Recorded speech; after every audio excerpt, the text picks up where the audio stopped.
औज़ुबिल्लाहि मिनश्शैतानिर्रजीम बिस्मिल्लाहिर्रहमानिर्रहीम. This is me Sajad Ahmad, your computer teacher from Beria School, KNCRE campus. Today I am going to explain you first video of second term, that is V1. So let's start. In this video, we will discuss our chapter number 2, that is data devices. While going towards the chapter, first of all, I would like to explain you topic name, that is data devices. What is data and what are devices? Data mean some information that can be in the form of videos, pictures, images, pictures, videos and text. And what is the meaning of devices? Devices mean appliances, equipments that are used to enter your information or data into a computer and used to get back from computer are called devices. Though this chapter contains details regarding input and output devices. So let's start the chapter and discuss them one by one. First of all, we would like to discuss about input devices, that what are input devices. Input devices क्या होती हैं? Input devices are those devices that are used to enter your information and data into a computer are called input devices.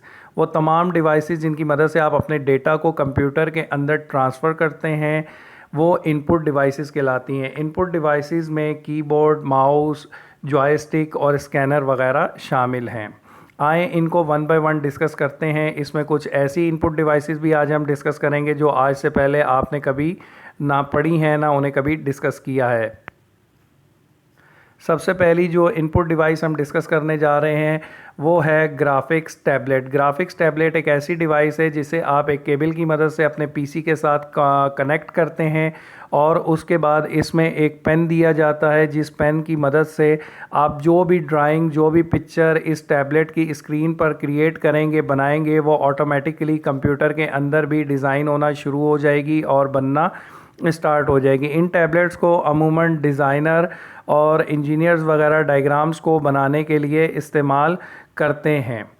तो जो next input device हम discuss करने जा रहे हैं वो है हमारे पास टच स्क्रीन. टच स्क्रीन की एक सिंपल एग्जांपल आपका अपना मोबाइल फ़ोन है जिसे आप एज अ टच स्क्रीन के तौर पर यूज़ करते हैं. Touch screen basically both features रखती है, इनपुट एंड आउटपुट. जब आप इसकी स्क्रीन पर दी गई किसी पिक्चर को टच करते हैं तो वो एज अ इनपुट उसे एक्सेप्ट कर लेती है और उस पिक्चर से जुड़े हुए सॉफ्टवेयर को जब वो रन करती है, जिस ऐप पे आपने टच किया उसे रन करती है, तो ये एज अ आउटपुट आपके सामने इसी स्क्रीन पर देखा भी जा सकता है. अब जो नेक्स्ट डिवाइसेस हैं उन्हें डिस्कस करते हैं. नेक्स्ट डिवाइस में इसमें हमारे पास जो आ रही हैं वो हैं output devices. Output devices are the devices that are used to get information from computer are called output devices. Mean ये वो डिवाइसेस होती हैं जिनकी मदद से आप कंप्यूटर में मौजूद इंफॉर्मेशन को एक्सेस कर सकते हैं, वापस गेट कर सकते हैं. आउटपुट डिवाइसेस में आपके पास मॉनिटर, स्पीकर, हेडफोन्स और प्रोजेक्टर्स वगैरह आ जाते हैं. आए इनको वन बाय वन डिस्कस कर लेते हैं कि आउटपुट डिवाइसेस क्या हैं. आउटपुट डिवाइसेस में सबसे पहली जो चीज़ आ रही है वो आपके सामने एलसीडी है. इसे इस बुक में एक नया नाम दिया गया है जिसे आप अच्छे तरीके से पढ़ लीजिएगा और ज़हन नशीन भी कर लीजिएगा. VDU, visual display unit. Basically ये LCD ही है जिसमें आप कंप्यूटर में होने वाले तमाम तर फंक्शंस को परफॉर्म होते हुए देख सकते हैं. अगर आपने कोई वीडियो प्ले की है तो वो इसकी स्क्रीन पर देख सकते हैं. अगर आप कंप्यूटर में किसी टेक्स्ट पर काम कर रहे हैं, टेक्स्ट डेटा पर, तो वो भी इसकी स्क्रीन पर बआसानी देखा जा सकता है. तो ये बेसिकली एक LCD LED की तरह की चीज़ है, बल्कि ये LCD ही है जिस पर आप अपने कंप्यूटर में होने वाले तमाम तर फंक्शंस को परफॉर्म होते हुए देख सकते हैं.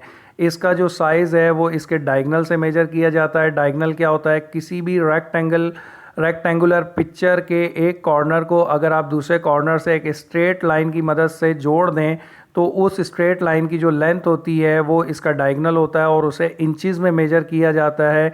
और इसी तरीक़ेकार से इस LCD के और LED के साइज़ को भी मेजर किया जाता है. तो आए मूव करते हैं नेक्स्ट हेडिंग की तरफ. नेक्स्ट हेडिंग है हमारे पास प्रिंटर। प्रिंटर एक ऐसी डिवाइस है जो कि as a output device computer में यूज़ होती है और इसकी मदद से कंप्यूटर में देखे जाने वाली किसी भी पिक्चर या टेक्स्ट को आप पेपर पर as a print out get कर सकते हैं और प्रिंटर से हासिल होने वाले इस प्रिंट आउट को आप हार्ड कॉपी का नाम देते हैं। प्रिंटर डिफरेंट तरह के होते हैं। इसकी जो मेन कैटेगरीज़ हैं वो इम्पैक्ट और नॉन इम्पैक्ट प्रिंटर्स हैं।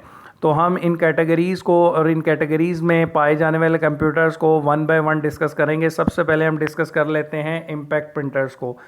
इम्पैक्ट प्रिंटर्स क्या होते हैं? इम्पैक्ट प्रिंटर्स ऐसे प्रिंटर्स होते हैं जिनका प्रिंटर हेड एक इंक रिबन के थ्रू डायरेक्टली पेपर से कांटेक्ट में होता है और जब ये प्रिंटर हेड जिसके अंदर बंच ऑफ पिन्स होती हैं, वो पिन्स जब इंक रिबन पर स्ट्राइक करती हैं तो वह इंक रिबन पेपर पर स्ट्राइक करता है, जिसकी मदद से पेपर पर कोई भी करैक्टर ड्रॉ हो जाता है। कोई भी अल्फ़ाबेट, कोई भी नंबर जो आप प्रिंट करना चाह रहे हैं वो पेपर पर प्रिंट हो जाता है। इसकी प्रिंटिंग क्वालिटी और स्पीड बहुत स्लो होती है, ये इतना तेज़ काम नहीं करता। अमूमन हॉस्पिटल्स वगैरह में रिसीट्स वगैरह को प्रिंट करने के लिए इस किस्म के प्रिंटर्स को यूज़ किया जाता है। तो इम्पैक्ट प्रिंटर्स के अंदर जो एग्जांपल्स दी गई हैं वो डॉट मैट्रिक्स है, डेसी व्हील्स है और लाइन प्रिंटर्स हैं। तो इनको ज़रा डिस्कस कर लेते हैं कि ये क्या हैं। सबसे पहले हम डिस्कस करेंगे डॉट मैट्रिक्स प्रिंटर को। डॉट मैट्रिक्स प्रिंटर के प्रिंटर हेड के अंदर जो बंच ऑफ पिन्स होता है वो 9 से लेके 24 तक हो सकता है। मतलब जैसी क्वालिटी का प्रिंटर आप परचेज़ करेंगे वैसा ही बंच ऑफ पिन्स इसके प्रिंटर हेड के अंदर मौजूद होगा और ये बंच ऑफ पिन्स जो है जब इंक रिबन पर स्ट्राइक करेगा और इंक रिबन पेपर पर स्ट्राइक करेगा तो उसकी मदद से कोई भी करैक्टर या अल्फ़ाबेट, कोई भी नंबर या अल्फ़ाबेट जो है वो पेपर पर एज अ प्रिंट आउट आपको हासिल हो जाएगा।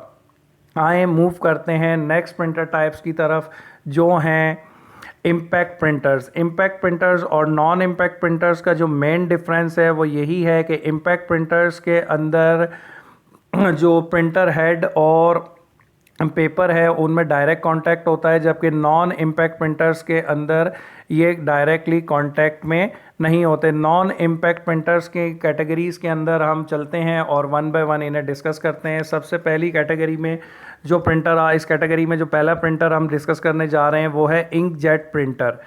इंकजेट प्रिंटर की प्रिंटिंग क्वालिटी और स्पीड डॉट मैट्रिक्स और उस कैटेगरी में दिए गए प्रिंटर से बेटर होती है। इंकजेट प्रिंटर के अंदर इसके प्रिंटर के हेड के अंदर टाइनी होल्स होते हैं जिनके अंदर से एक वो स्प्रे गन्स लगी हुई होती हैं और वो उन स्प्रे गन्स की मदद से बहुत टाइनी होल्स होते हैं उस प्रिंटर हेड के अंदर और उसकी अंदर से वो इंक को स्प्रे करता है पेपर के ऊपर और स्प्रे करने से इस पेपर के ऊपर कोई भी इमेज या करैक्टर जिसे आप प्रिंट करने जा रहे हैं उसकी इमेज, उसकी पिक्चर फॉर्म हो जाती है और एज अ प्रिंट आउट आपको हासिल हो जाता है। नेक्स्ट जो प्रिंटर हमारे सामने आ रहा है ये है सबसे फेमस और सबसे speedy printer laser printer. Laser printer एक लेज़र बीम की टेक्नोलॉजी पर काम करता है। इसकी आसान सी एग्जांपल में मैं यूं कहूँगा कि it's just like a photocopy machine. ये सबसे पहले जिस चीज़ को आप प्रिंट करने जा रहे हैं उसकी एक इमेज क्रिएट कर लेता है और इमेज क्रिएट करने के बाद उसको पेपर पर ट्रांसफ़र कर देता है। इसको ट्रांसफ़र करने के लिए इसमें रोलर और टूनर को इस्तेमाल किया जाता है और इससे बहुत जल्दी जो है वो पिक्चर या करैक्टर जो है वो पेपर पर प्रिंट हो जाता है और एज अ प्रिंट आउट आपको हासिल हो जाता है। इसकी रेजोल्यूशन बहुत ज़्यादा अच्छी होती है, इसकी प्रिंटिंग क्वालिटी बहुत ज़्यादा अच्छी होती है और ये स्पीड में पहले पढ़े गए तमाम प्रिंटर से बहुत ज़्यादा बेहतर होता है। अब हम लोग डिस्कस करने जा रहे हैं मेमोरी को। मेमोरी क्या होती है? मेमोरी एक ऐसी प्लेस है, एक ऐसी स्पेस है जहाँ पर कंप्यूटर अपने डेटा को स्टोर करता है।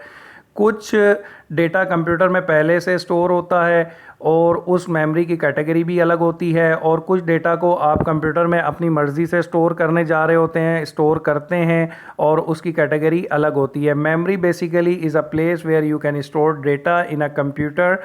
तो मेमोरी की डिफरेंट टाइप्स होती हैं जिन्हें हम वन बाय वन डिस्कस करेंगे, लेकिन इससे पहले हम ये देख लेते हैं कि मेमोरी को मेजर कैसे किया जाता है। कंप्यूटर की मेमोरी को बिट से लेकर टीबी तक मेजर किया जाता है। सबसे पहले छोटी यूनिट बिट होती है, उसके बाद बाइट होती है जिसे बी से रिप्रेजेंट किया गया है इस चार्ट में आपके सामने। तो आपने इस चार्ट को अच्छे तरीके से मेमोराइज कर लेना है कि 1 किलो बाइट के अंदर 1024 बिट्स होती हैं। ठीक है, इसके बाद इसी तरीके से 1024 किलो बाइट्स जब मिलती हैं तो उनसे एक MB बनती है। इसी तरीके से 1024 MBs जब कंबाइंड होती हैं तो उससे एक GB बन जाती है। तो इस चार्ट को आपने अच्छे तरीके से मेमोराइज़ कर लेना है ताकि किसी भी किस्म के MCQs में अगर इसमें से कोई क्वेश्चन बनता है तो आपके लिए हेल्पफुल हो। मूव करते हैं अगली हेडिंग की तरफ। इसमें हम डिस्कस करेंगे कंप्यूटर मेमोरीज़ को कि कंप्यूटर में कितनी तरह की मेमोरीज़ पाई जाती हैं। कंप्यूटर में बेसिकली जो मेन मेमोरीज़ हैं वो 3 टाइप्स की हैं। सबसे पहले है प्राइमरी मेमोरी जिसे हम इंटरनल मेमोरी के नाम से भी जानेंगे। दूसरी है रीड ओनली मेमोरी जिसे हम रोम के नाम से जानेंगे। और तीसरी कैटेगरी में आ रही है सेकेंडरी मेमोरी जिसे हम एक्सटर्नल मेमोरी के नाम से भी जानते हैं। इनकी एग्जांपल्स आपके सामने दी गई हैं और हम नेक्स्ट हेडिंग्स के अंदर इन्हें 1 बाय 1 डिस्कस भी करने जा रहे हैं। नेक्स्ट हेडिंग जो हमारे सामने आ रही है ये है प्राइमरी मेमोरी और इंटरनल मेमोरी। प्राइमरी मेमोरी में हम लोग डिस्कस करेंगे रैम को। RAM basically stands for random access memory. इसे रैंडम एक्सेस मेमोरी क्यों कहा जाता है? क्योंकि जब हम किसी भी सॉफ्टवेयर को, किसी भी ऐप को कंप्यूटर में रन करते हैं तो वो टेम्परेरी तौर पर रैम के अंदर लोड हो जाती है और जब तक हम उस ऐप पर, उस सॉफ्टवेयर पर काम कर रहे होते हैं तब तक उसकी तमाम तर इन्फॉर्मेशन रैम में मौजूद रहती है और CPU उसे एक्सेस करता है और हम जो भी अपने टास्क परफॉर्म करने जा रहे होते हैं वो कर सकते हैं। लेकिन जैसे ही हम अपनी उस ऐप, अपने उस सॉफ्टवेयर को क्लोज़ करते हैं तो रैम में मौजूद तमाम तर इन्फॉर्मेशन ऑटोमेटिकली इरेज हो जाती हैं। या फिर अगर आप कंप्यूटर को ऑफ़ कर देते हैं, सॉफ्टवेयर या ऐप को क्लोज़ किए बगैर ही इस कंप्यूटर को टर्न ऑफ कर देते हैं तो भी इसके अंदर मौजूद वो इन्फॉर्मेशन जो लोड हुई थी वो ऑटोमेटिकली इरेज हो जाएगी। इसके बाद जो नेक्स्ट हमारे सामने आ रही है वो है रोम, रीड ओनली मेमोरी। ये आप पिक्चर में देख सकते हैं कि कंप्यूटर के मदरबोर्ड पर चिप्स की सूरत में पाई जाती है। इसमें कंप्यूटर की बेसिक इन्फॉर्मेशन यानी बायोस की तमाम तर इन्फॉर्मेशन इसके अंदर मौजूद होती है। पहले के दौर में हम इसमें मौजूद इन्फॉर्मेशंस को चेंज नहीं कर सकते थे, इसलिए इसे रीड ओनली मेमोरी यानी जस्ट आप इसको रीड कर सकते थे, इसके अंदर किसी किस्म की चेंजिंग्स नहीं कर सकते थे। लेकिन अब ऐसी रोम्स भी मार्केट में आ चुकी हैं जिनके अंदर मौजूद इन्फॉर्मेशन को ना सिर्फ आप रीड कर सकते हैं बल्कि रीड करने के साथ साथ उन्हें चेंज भी कर सकते हैं। तो आए उन्हें भी एक नज़र देख लेते हैं, डिस्कस कर लेते हैं। सबसे पहले जो हमारे पास आ रही है वो है पी रोम। पी रोम एक ऐसी मेमोरी है जिसके अंदर मौजूद मेमोरी को आप लोग चेंज, इन मौजूद इन्फॉर्मेशंस को आप चेंज नहीं कर सकते। You can not change the information given in this memory. जो नेक्स्ट हमारे पास आ रही है वो है ईपी रोम। ईपी रोम बेसिकली अल्ट्रा वायलेट लाइट की मदद से एक्सेस की जा सकती है और इसमें मौजूद तमाम तर इन्फॉर्मेशन को अल्ट्रा वायलेट लाइट को यूज़ करते हुए चेंज भी किया जा सकता है। इसी तरीके से नेक्स्ट जो हमारे पास आ रही है वो है EEP रोम, जिसे आप इलेक्ट्रिकल सिग्नल्स की मदद से हैंडल कर सकते हैं और इसमें मौजूद तमाम तर इन्फॉर्मेशन को चेंज भी कर सकते हैं। अब हम चलते हैं अपनी नेक्स्ट हेडिंग की तरफ जिसमें हम लोग डिस्कस करेंगे सेकेंडरी मेमोरी डिवाइसेस को। सेकेंडरी मेमोरी से मुराद एक्सटर्नल मेमोरी भी होती है, यानी वो मेमोरी डिवाइसेस जो कि कंप्यूटर के अंदर मौजूद नहीं होती और उन्हें आप एक्सटर्नली कंप्यूटर के साथ कनेक्ट करते हैं और कुछ को कनेक्ट करके कंप्यूटर के केस के अंदर ही रख देते हैं, जबकि कुछ को कनेक्ट करने के बाद दोबारा से हटा लेते हैं और वो कंप्यूटर के साथ अटैच नहीं रहती। सेकेंडरी स्टोरेज डिवाइसेस ऐसी डिवाइसेस होती हैं जिनमें आप मैसिव अमाउंट यानी बहुत ज़्यादा डेटा को स्टोर करके रख सकते हैं। इस कैटेगरी में क्या क्या डिवाइसेस आ रही हैं उन्हें 1 बाय 1 हम डिस्कस कर लेते हैं। सबसे पहले हम डिस्कस करेंगे फ्लॉपी डिस्क। और फ्लॉपी डिस्क का यूजेज आजकल के दौर में नहीं किया जाता। ये इनिशियल टाइम्स में, शुरू के टाइम में जब कंप्यूटर बना था तो उस वक्त एज अ डेटा ट्रैवलर के तौर पर बनाई गई थी। इसमें एक मैग्नेटिक टेप होती है जिस पर डेटा को स्टोर किया जाता था और एक कंप्यूटर से दूसरे कंप्यूटर में ट्रांसफ़र करने के लिए भी यूज़ किया जाता। चूँकि इसकी कैपेसिटी बहुत ज़्यादा कम होती थी, इसमें ज़्यादा डेटा को स्टोर नहीं कर सकते थे, तो इसलिए इसको अब यूज़ नहीं किया जाता। इसकी जगह पर हम CDs और DVDs को यूज़ करते हैं। नेक्स्ट हेडिंग जो हमारे पास है वो है हार्ड डिस्क की। हार्ड डिस्क एक बहुत इम्पॉर्टेंट डिस्क ड्राइव होती है जिसमें आप मैसिव अमाउंट ऑफ डेटा को स्टोर करके रख सकते हैं और ये परमानेंट स्टोरेज होती है। अगर आप कंप्यूटर को शट डाउन भी कर देंगे या जो ऐप रन हो रहे हैं उन्हें क्लोज़ भी कर देंगे तो भी इसमें जो डेटा आपने स्टोर किया है वो कभी भी डिलीट नहीं होगा अनटिल आप उसको ख़ुद से डिलीट ना करें। इसकी थोड़ी सी मज़ीद डिटेल देख लेते हैं। इसमें जो डेटा होता है वो डेटा इसमें मौजूद स्टील की प्लेट्स के ऊपर स्टोर होता है। वो स्टील की प्लेट्स जो होती हैं उन्हें हम प्लेटर का नाम देते हैं और ये जो प्लेटर्स होते हैं ये मैग्नेटिक मटेरियल से इनकी कोटिंग की जाती है और इस मैग्नेटिक मटेरियल के ऊपर डेटा को स्टोर किया जाता है। इस पर डेटा स्टोर और रीड करने के लिए एक सेंसर को यूज़ किया जाता है, एक पॉइंटर होता है जो कि इन मैग्नेटिक स्टील प्लेट्स के ऊपर मूव करता है और इसमें मौजूद डेटा को रीड करता है और इसमें डेटा को स्टोर करने के भी काम आता है। इसमें आप जीबीज़ में और टीबीज़ में डेटा को स्टोर करके रख सकते हैं। इसकी एक पिक्चर आपके सामने नज़र आ रही है। इसमें सर्कल्स बने हुए हैं एक प्लेट के ऊपर। ये जो सर्कल्स बने हुए हैं ये बेसिकली इसके वो सेक्टर्स हैं जहां पर आप डेटा को स्टोर करते हैं। ये सेक्टर्स विंडोज़ में आपको ड्राइव्स की फॉर्म में नज़र आ रहे होते हैं। सी ड्राइव, डी ड्राइव जो आप देखते हैं अपनी विंडोज़ के अंदर वो बेसिकली यही सेक्टर्स होते हैं जहाँ पर आप डेटा को स्टोर करके रख सकते हैं। So it is a very important and useful storage device in a computer. Next जो हम देखने जा रहे हैं वो है C D ROM. C D ROM basically एक ड्राइव है जिसकी मदद से आप सी डी पर मौजूद डेटा को रीड कर सकते हैं। सी डी एक प्लास्टिक की डिस्क होती है जिस पर तकरीबन 7 MB का डेटा जो है वो स्टोर किया जा सकता है। मार्केट में सी डी रोम की डिफरेंट टाइप्स अवेलेबल हैं। कुछ ऐसी टाइप्स हैं जो सिर्फ सी डी को रीड करती हैं तो वो सिर्फ सी डी रोम के नाम से आपको मिलेंगी और कुछ ऐसी ड्राइव्स मौजूद हैं जिससे आप सी डी से डेटा को ना सिर्फ रीड भी कर सकते हैं बल्कि सी डी पर डेटा को राइट भी कर सकते हैं। तो वो सी डी राइटर के नाम से आपको मार्केट में मिल जाएंगी। नेक्स्ट जिस चीज़ को हम डिस्कस करने जा रहे हैं वो है डीवीडी। डीवीडी और ब्लू रे डिस्क। डीवीडी बेसिकली एक प्लास्टिक की डिस्क ही होती है जिस पर आप डेटा को स्टोर कर सकते हैं बट इसकी स्टोरेज कैपेसिटी सीडी से ज़्यादा होती है। इसमें तकरीबन आप 7 GB तक के डेटा को स्टोर करके रख सकते हैं और मार्केट में इसको रीड करने के लिए CD रोम की जगह पर आपको DVD रोम परचेज़ करना पड़ेगा। और DVD रोम के अंदर ये कैपेबिलिटी होती है कि वो CD के डेटा को भी रीड कर सकता है और DVD के को भी। और अगर आप चाहते हैं कि आप DVD पर डेटा को राइट करें तो फिर इससे भी ज़्यादा एडवांस जो रीडर है DVD रीडर, DVD रोम वो आपको परचेज़ करना पड़ेगा जिसकी कैपेबिलिटीज़ में ना सिर्फ DVD से डेटा को रीड करना शामिल हो बल्कि DVD पर डेटा को राइट करने की भी कैपेबिलिटी उसमें मौजूद हो। सेम लाइक दिस ब्लू रे डिस्क भी एक प्लास्टिक की डिस्क होती है लेकिन इसकी स्टोरेज कैपेसिटी 25 GB तक होती है और इस पर मौजूद डेटा को रीड करने के लिए आपको ब्लू रे रीडर की ज़रूरत पड़ती है। मूव करते हैं नेक्स्ट हेडिंग की तरफ जो कि है फ्लैश ड्राइव। फ्लैश ड्राइव से मुराद USB ड्राइव है जो बहुत कॉमन और फेमस है। ये basically as a data traveler के तौर पर यूज़ की जाती है। इसमें GBs में डेटा को स्टोर करके आप एक PC से दूसरे PC में ट्रांसफ़र कर सकते हैं। इसमें डेटा को कॉपी करके या ट्रांसफ़र करके एक जगह से दूसरी जगह आसानी ले जा सकते हैं। तो ये तमाम तर स्टोरेज डिवाइसेस थी। अब हम मूव करेंगे अगली हेडिंग की तरफ जिसमें मैं आपसे अल्लाह हाफिज़ करूँगा।